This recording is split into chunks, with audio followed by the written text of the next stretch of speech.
This is one of the most controversial and haunting executions in American judicial history. The story of a woman who spent less than 2 years on death row before being executed by lethal injection in Arkansas. Christina Marie Riggs, a nurse, a mother, did something so horrific that the jury didn't hesitate, the state didn't hesitate, and she herself never forgave herself. But before reaching the final moment of her life, we need to go back to the decision that sealed her fate. What you're about to hear contains sensitive and heartbreaking details. All facts are presented with respect for the victims. On November 4, 1997, Christina Marie Riggs left Arkansas Heart Hospital for the last time. To many colleagues, she was seen as one of the hospital's most dedicated nurses, kind, reliable, and professional. But that afternoon was different. This time, Christina didn't plan to return. In her mind, the decision had been made to end her own life and those of her 2 children. She left the hospital with her coat pockets full of stolen medications, morphine, potassium chloride, and a bottle of Elavil. But these drugs weren't for patients. They were meant for a much darker purpose. Christina was the mother of 2 children. As usual, she went to her mother Carol's house to pick them up. Carol cared for the 2 little ones whenever Christina worked. But that afternoon, Carol sensed something unusual, an uneasy feeling, as if a premonition that something bad was about to happen. She asked if everything was okay. Christina said yes, gave her mother the money she owed, then left with the children. Arriving home, she fed them, played with them, and performed the usual daily tasks as always. The small apartment in Sherwood was bathed in the dim yellow light of evening. The children's bedroom was decorated with animal stickers and small toys scattered about. On the surface, it was peaceful, but inside Christina's mind, a storm was forming. That evening, in the small Sherwood apartment, Christina coaxed her 2 children to sleep. Justin, 5 years old, and Shelby, nearly 2. She kissed their foreheads, adjusted their blankets, and hugged them affectionately. The 2 children smiled, happy to see their mother so loving, completely unaware of what was about to happen. Because that night wasn't simply bedtime. It was the beginning of a countdown to death. Around 10 p.m., Christina told Justin he could have a piece of candy as a reward. Knowing nothing, the boy and his sister swallowed lethal doses of Elavil, a powerful antidepressant, enough to render them unconscious. Then Christina stood silently beside their beds, watching them sleep, waiting for the drug to take effect. Justin was first. Christina filled a syringe and injected potassium chloride directly into the boy's vein, the same compound used in executions, but she hadn't diluted it properly. His body reacted immediately. He woke in confusion, screaming and crying. His chest convulsed. His nerves felt like they were burning from within. He didn't understand what was happening. Christina panicked. She tried to fix it by injecting morphine, hoping it would ease him, but it didn't work. Then she took a pillow and pressed it over his face. Justin fought back, kicking, clawing, crying in desperation. "Mommy, don't! Mommy!" But Christina didn't stop. Finally, his small body stopped moving.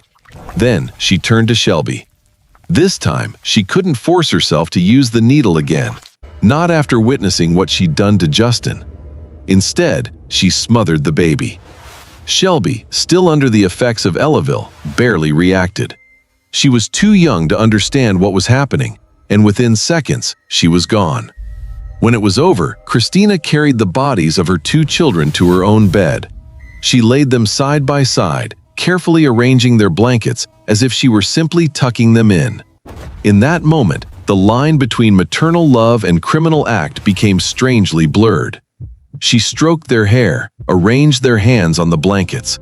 Outside the window, Sherwood remained in quiet night. No one knew. Then Christina sat down to write 3 suicide notes, one to her mother, one to her sister, and one to her ex-husband. In the letter to her mother, she explained she was afraid the 2 children with different fathers would be separated after she died. She also wrote that she didn't want them to grow up knowing their mother had committed suicide. Then Christina swallowed a massive dose of 28 Elavil tablets, injected potassium chloride directly into her body, and collapsed on the floor beside the bed, beside the two children she had just sent away forever. Everything should have ended there, but it didn't. The next day, November 5th, 1997, Carol began to worry. She hadn't heard from Christina and couldn't shake the feeling that something was wrong. Around 4 p.m., she entered the apartment and froze. What she saw shattered her. Her two grandchildren were dead, and Christina, barely alive, lay unconscious on the floor but still breathing. Carol immediately called 911 and the emergency team arrived within minutes. Christina was fading, but they acted quickly, loading her into an ambulance and rushing her to Baptist Memorial Hospital. By 5:30 p.m., doctors had pumped her stomach and stabilized her condition. She survived, but the damage was done. Meanwhile, at the apartment, the scene became a horrific tableau of calculated desperation. Detectives began piecing together every fragment. Syringes scattered on the nightstand, empty vials of morphine and potassium chloride, an empty bottle of Elavil, and 3 letters, each written in shaky but clear handwriting. One to her mother, one to her sister, one to her ex-husband. In those lines, Christina had explained everything. The fear that the children would be separated, the intention to die with them, and meaningless apologies before an irredeemable crime. Each piece began making sense, and the complete picture made even seasoned investigators shudder. They immediately contacted the hospital with a clear order: no visitors. Christina wasn't allowed to see or speak with anyone, not even her own family. But her family didn't sit idle. Just after midnight, they hired a lawyer to defend her, and he wasted no time. He called police directly and ordered them not to question Christina unless he was present. But police ignored him. The next morning, November 6th, detectives entered the hospital room. They read her Miranda rights, turned on a tape recorder, and began asking questions. And in less than 8 minutes, Christina confessed everything. Her voice on that recording was both calm and terrifying, as if she were reporting a medical case, not describing how she'd killed her 2 children. She told them everything. How she tried to end all their lives. How she saw Justin screaming in pain when the injection hit him. How she pressed a pillow over his face to finish what she'd started. How she moved the bodies to her bed, hoping they would all die together. I thought the amitriptyline would make them go to sleep so they wouldn't wake up and wouldn't feel anything, she said in an even voice. And the potassium chloride was supposed to make their heart stop. You know, no pain, nothing. Only it wasn't like that. I don't think he knew. I think the amitriptyline just made him, blind. Mommy. After I got Justin off the bed onto my bed, I took the pillow and I smothered him. These words, recorded on tape with terrifying clarity, would become irrefutable evidence against her. She said she never warned anyone because she didn't think anyone could understand. By the end of that day, Christina had been taken to Pulaski County Jail and charged with 2 counts of capital murder. In Arkansas, capital murder is the most serious level of criminal law. It requires a unanimous jury, and the consequences are only 2: death penalty or life without parole. There's no third path. And when Christina finally stood before the judge, she didn't try to hide what she'd done. However, she still pled not guilty by reason of mental disease or defect. But the damage was done. Her confession, recorded in her own voice, the letters in her own handwriting, and the apartment she left behind, told its own story. A place where 2 children went to sleep believing they were safe and never opened their eyes again. From that moment, the case was no longer about whether Christina did it. It became a question of why and whether any reason could justify the unforgivable. From the moment Christina was arrested, investigators began digging into her life, searching for answers, searching for the moment everything changed. But what they found didn't make things clearer, only heavier. Christina Marie Riggs was born in Lawton, Oklahoma, and grew up in Oklahoma City. But growing up didn't always mean being loved. Behind closed doors, things happened that no child should face alone. What happened within those walls was never spoken outside, but it left deep scars no one could see. Later, she told investigators she had been sexually abused by a family member. By age 14, she was numbing the pain with cigarettes, alcohol, and marijuana. That was the only way she knew to forget. At 16, she became pregnant for the first time. She carried the baby to term, but then gave the child up for adoption, a decision she rarely mentioned afterward, as if burying it could also bury the pain. But she tried to move forward. She returned to high school, graduated, and got her licensed practical nurse certification. For a time, her life seemed stable. She spent her early 20s doing in-home care work before getting a job at a veterans hospital. On paper, she looked like someone rebuilding her life. She was good at her job, dedicated, thoughtful, always on time. Colleagues saw her as reliable, patients trusted her, but inside, something was starting to break. Small cracks, unnoticed by anyone, were spreading. In 1991, Christina became pregnant again, this time with a boy she named Justin Thomas.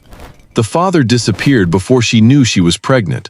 But just before Justin was born in June 1992, she started dating a man named John Riggs, and they married the following year.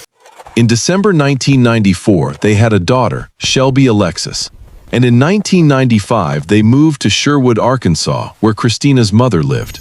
There, she got a new job at Baptist Hospital. On paper, it looked like a fresh start, a new city, new job, complete family. But the cracks began showing quickly. Christina claimed John had been abusive toward Justin, that she'd seen him punch the boy in the stomach.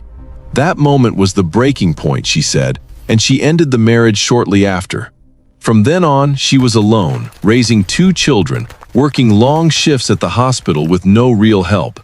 To most people, she seemed like an exhausted but responsible single mother, just trying to hold it all together. Neighbors saw her taking the kids to school. Colleagues saw her showing up on time, working through the night, then going home with 2 children. No one knew that inside she was collapsing. There were moments when she sat in the dark after the children slept, staring at the wall, feeling the weight of everything pressing down on her. The relentless financial pressure, rent, childcare, medical bills. She worked every shift she could, but it was never enough. Her mother helped with childcare, but Carol was also aging and tired. She often said Justin was a handful. The boy had ADHD and needed constant attention. She received calls from kindergarten about his behavior. People told her he exhausted them. And in Christina's mind, a toxic thought began forming. No one wanted them. No one could care for them if she wasn't there. That thought ate away at her from within, day after day, until it was no longer just a thought, it became a plan. And in November 1997, everything exploded. At her 1998 trial, Christina Marie Riggs didn't ask for mercy. She didn't deny guilt. Instead, she said only one thing: she had lost her mind. Her defense lawyers argued she was not guilty by reason of insanity, that years of depression had hollowed her out from within, and the psychological trauma from working as a nurse near the Oklahoma City bombing scene in 1995 had crushed what remained. Doctors testified on her behalf that she suffered severe depression, stemming from childhood sexual abuse, failed relationships, financial hardship, and low self-esteem related to her weight. Psychological experts presented diagnoses of severe clinical depression, suicidal symptoms lasting many months, and a distorted thought structure that made her believe death was the only option, not just for herself, but for her children. They argued that in her disordered mind, the act wasn't a crime, but an act of compassion, a way to protect them from a future she believed would be worse. But even as they spoke, Christina sat silently at the defense table, face emotionless, as if she was no longer there. But prosecutors saw it differently. They said this wasn't about pain or illness. They said Christina had become bitter and viewed her children as burdens. They accused her of locking them in their room while she went out drinking and singing karaoke, and she had quietly planned to kill them. What she did, they said, wasn't the result of mental illness, but a choice. They painted her as a cold-blooded killer for whom the children had become an inconvenience. They pointed to the evidence: medications stolen from the hospital, suicide notes written methodically, and the fact that she had enough presence of mind to try to cover her tracks by arranging everything to look like a joint suicide. The jury didn't take long to decide which story they believed. The premeditated murder charge was clearly proven. The recorded confession, the syringes, the letters, 2 dead children on the bed. Christina Riggs was convicted on all charges. Then came sentencing. Her defense team tried to fight for her life, but Christina wouldn't let them. She didn't want help. She didn't want negotiation. She stood before the court and said exactly what she wanted: to die. I want to die. I want to be with my babies. I want the death penalty, she said. And she was serious about it. She waived all appeal rights, time after time, until nothing stood between her and execution. In American judicial history, this phenomenon is called volunteering for execution. Criminals voluntarily asking to die instead of fighting for life. It's a rare act, a complete surrender not just to the law, but to life itself. Christina was transferred to McPherson Unit, where Arkansas housed female death row inmates. There, she waited in a small cell as her execution day drew closer. And when that day finally came, she was transferred to Cummins Unit, where executions were carried out. She didn't resist. She didn't ask for delays. Christina wanted to die, and ultimately, the state granted her wish. On her final day alive, Christina received no visitors, though she was allowed. 12 hours before execution, she was invited to choose her last meal. She chose a supreme pizza with salad, pickled okra, strawberry cake, and cherry lemonade. On May 2, 2000, the execution process began. Christina was brought into the death chamber at Cummins Unit around 8:40 p.m. The medical team struggled to find a suitable vein for the lethal injection. The procedure took nearly 15 minutes, during which Christina remained conscious, calm, and silent. Finally, they found a vein in her arm. When strapped to the gurney, Christina spoke directly to her children. "There are no words to express my sorrow for taking the lives of my babies. There's no way to make amends or erase the pain I've caused everyone who knew and loved them." Her voice remained steady as she added, "Now I can be with my babies as I always intended to be." And before the drugs began flowing, she delivered her final message: "I love you, my babies." Christina became the first woman executed in Arkansas since 1845, and to this day, she remains the youngest woman executed in modern American judicial history. She was pronounced dead at 9:28 p.m. Christina Marie Riggs was 28 years old. So what do you think? Was justice truly served in Christina Marie Riggs's case? Some people believe she acted under the influence of undiagnosed postpartum depression, a silent illness the system didn't see until too late. Others say there's simply no excuse for what she did, that however real her pain, nothing could justify taking 2 innocent lives. Let me know your thoughts in the comments.